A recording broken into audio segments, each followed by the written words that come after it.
Do you think that it's morally okay to have sex with an animal? Personally, wow. I don't really care because we already I mean, like, we already torture and eat animals, which is probably more f***ed up than f***ing animal. But I mean, like, anybody that f***s an animal probably has a whole bunch of other weird problems going on in their head, I would imagine. Hey, what is going on, guys? So today we have something very interesting to cover. We're going to be covering a conversation between the political streamer Destiny and the controversial figure Sneako, who just recently converted to Islam. In the conversation, Sneako asked Destiny what he thought of bestiality because he himself thinks that it is immoral. Destiny then pushed back with a logical consistency test, asking if he thinks that torturing and eating animals should be illegal, which is arguably worse than bestiality. To be clear, I have issues with things that both of them said in this conversation, but we're going to be focusing primarily on what Sneako has said because we've already covered Destiny and veganism in the past. Plus, Sneako says some things about eating halal, which if you don't know in Arabic just means permissible, and halal food is food that adheres to Islamic law, as defined by the Quran. Let's get into it. Do you think that it's morally okay to have sex with an animal? Personally, wow. I don't really care because we already I mean, like, we already torture and eat animals, which is probably more fucked up than fucking animal. But I mean, like, anybody that fucks an animal probably has a whole bunch of other weird problems going on in their head, I would imagine. So I have mixed feelings with this response from Destiny. On one hand, I can appreciate that he acknowledges the hypocrisy of somebody opposing bestiality while actively supporting the torture and murder of animals for food, especially when you consider the fact that we don't need to eat animals to be in good health, plus the artificial insemination process used in animal farming, which can involve jerking off bowls to extract semen and sticking your fist up the anus of a cow. I mean, it's hard to imagine how sticking your fist up the anus of a cow shouldn't qualify as bestiality. One may argue that it technically isn't if your goal isn't something sexual, but instead the insemination of an animal, making your fisting of a cow or jerking off of a bull not qualify as bestiality. But surely we understand that bestiality is not wrong solely because of the intention to have sexual encounters with an animal, but instead the non-consensual physical act of forcing yourself onto an animal, whether it be through fisting, stimulating their genitals, etc. And regardless of whether or not we classify the artificial insemination process as bestiality, it still remains clear that torturing and eating animals is worse for an animal than bestiality. So I view Destiny bringing up all the torture we subject animals to in animal farming as reasonable in this conversation with Sneako. Of course, I don't agree with Destiny when he says that bestiality is fine. Both bestiality and the torture of animals for food is wrong. But let's see what Sneako has to say. Like, it's okay. Like, should bestiality be legal? Yeah, I don't give a f. Wow. Do you think that torturing and eating animals should be legal? I think that you should eat animals the halal way. They should be slaughtered. In Islam, we believe that you should only eat animals that are slaughtered the proper way, where I'm not talking about slaughtered. I'm talking about like hooking cows up to hormones and drinking milk or pumping things into things to make them beefier. That's not okay. That's haram. Okay, so you eat all factory farm shit and all that stuff? I'm eating halal meat now, yeah. Okay. So there are many issues here. Sneako's defense to Destiny's question is that he only eats halal meat and animals that are slaughtered the halal way. Destiny brings up aspects of animal agriculture that do not solely have to do with slaughter. For example, injecting cows with hormones, drinking milk, but I think he just means extracting milk from them here, or pumping things into cows to make them beefier. All of these things precede the, quote, halal slaughter that Sneako claims to exclusively support when buying animal products. Sneako's response is that no, all of the things that Destiny listed are haram, and haram is just a word for forbidden or unlawful under Islam. And this is confusing because I know for a fact that milk extraction and the drinking of cow's milk can be considered halal, not haram. But anyway, after this, Destiny says, so you're eating factory farm stuff and all that, and Sneako says, I'm eating halal meat, yeah. Okay, so you eat all factory farm shit and all that stuff? I'm eating halal meat now, yeah.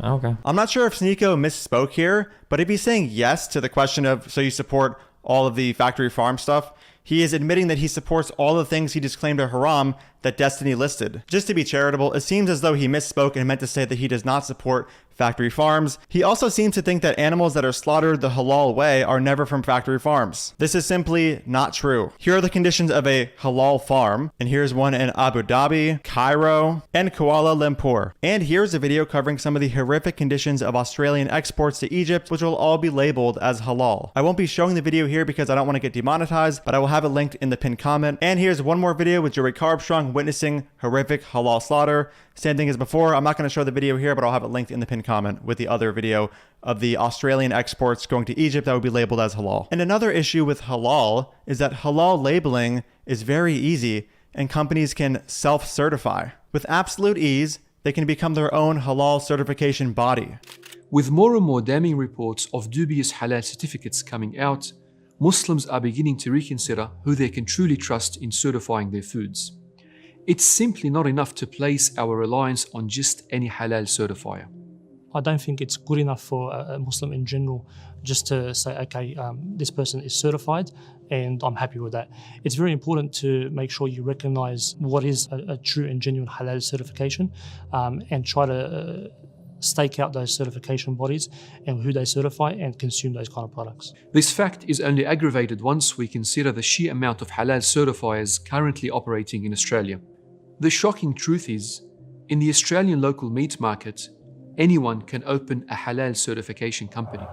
In fact, to prove just how easy it is, we've just set up our very own halal certification body with little to no effort. All it took was a few clicks, and now it's ready for issuing halal certification. Any business can apply for a halal certificate if they so wished. It's that easy.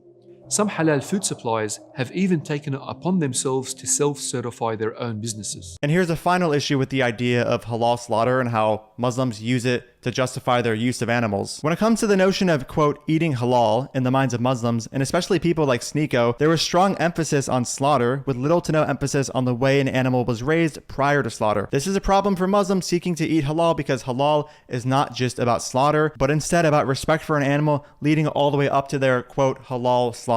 Put very well by Tariq Ramadan, a Swiss Muslim academic, philosopher, and writer, Muslims are often in contradiction with the ethical values Islam is celebrating. While we are celebrating the most important Islamic festival, we need to ponder over our understanding of Islam and our collective behavior. Our approach to slaughtering significantly reveals the current reduction, if not the betrayal, of Islam's message and the serious confusion between means and ends. Fuqaha councils all over the world have sought to determine the lawful, halal nature of slaughter, focusing almost exclusively on the technical modalities of slaughtering and cutting the animal's throats. The point was, and still is, to determine when and in which condition an animal slaughtered by Muslims or non-Muslims with what technique or what equipment could be considered as, quote, halal. The debates and disagreements beyond establishing whether the, quote, people of the books, Jews or Christians, meat is permissible, focus on very technical, often highly specific details. Can the animal be stunned? How can it being alive be determined? Must the sacrifice recitation be actually spoken, or is an audio recording sufficient? Does the slaughterer have to be a Muslim? But all that is as if the necessities of slaughtering and consumption themselves were wholly overlooked. However, the Prophet did not simply command us to respect the ritual and recite Bismillah, Allahu Akbar, with which animals could be killed for food. He required animals to be treated in the best possible way and spared needless suffering. As a man had immobilized his beast and was sharpening his knife in front of it, the Prophet intervened to say, "Do you want to make it die twice? Why didn't you sharpen your knife away from the animal's view before immobilizing it?" Prophet Muhammad had also asked everyone to do their best to master their range of skills. For a man whose task was to slaughter animals, this clearly consisted of respecting the lives of the animals, their food, their dignity as living beings, and sacrificing them only for his needs while sparing them unnecessary suffering. The recitation accompanying the sacrifice was only to be understood as the ultimate one that, in effect, attested that the animal had been treated in the light of Islamic teachings during its lifetime. This recitation was clearly not sufficient to prove that those teachings were respected. An animal slaughtered correctly according to Islamic ritual, but ill-treated during its lifetime, therefore remained, in the light of the Islamic principles transmitted by the messenger, an anomaly and a betrayal of the message. The Prophet had warned, "He who kills a sparrow or any bigger animal without right will have to account for it to God on Judgment Day." The Prophet thus taught that the animal's right to be respected, to be spared suffering and given the food it needed, and to be well treated was not negotiable. It was part of human beings' duties and was to be understood as one of the conditions of spiritual elevation. So there's another huge issue. Halal is not just about the way in which an animal is slaughtered, it's also about the way in which an animal is treated leading up to their, quote, halal slaughter. Sneako's defense was that he only purchases halal certified meat in response to Destiny bringing up the torture animals endure in factory farms. Well, an animal being slaughtered halal does not guarantee that we're not tortured in a factory farm prior, which goes against Islamic teachings. Halal farms have been found to be horrific, which also goes against Islamic teachings, and halal certification is a joke. So while Sneako is right to oppose bestiality, it seems as though he is still violating his own moral system with respect to the treatment of animals due to his support of, quote, halal meat, which is not guaranteed whatsoever to be derived from an animal who was respected up until their life was taken. Given all of this, it seems the best way to guarantee that you are consuming halal is to just be a vegan. So Sneako, if you're watching, and other Muslims that are now aware of all this, it seems like you should be a vegan. Oh, and if it wasn't clear, obviously I'm an agnostic and I don't agree with any of this stuff, including the notion that you can respectively breed, exploit, and murder animals if all done in a halal way. The act of robbing a healthy animal of their only life commodifying them, etc., in my view, is disrespectful, no matter how you do it. All right, guys, well, that's the end of the video. Thank you so much for watching. Please comment, like, engage. Let's get this video out there. Maybe Sneako will see it and we can have a conversation. If you support my work and want to get early access to it, you can click the link in the pinned comment and support me on Patreon. And if you don't know, I do have a book going over most, if not all, of the anti-vegan arguments you're going to hear online. If you want to get that as well, that'll be linked in the pinned comment. Thank you so much for watching, and I'll see you in the next video. Dude, fuck off. I don't want anything to do with you. Don't ever speak to me again. You're a fucking piece of shit. even vegans don't get your weird, stupid wannabe sense of irony here. Who is your audience? Nobody gets these dumb jokes. Dude,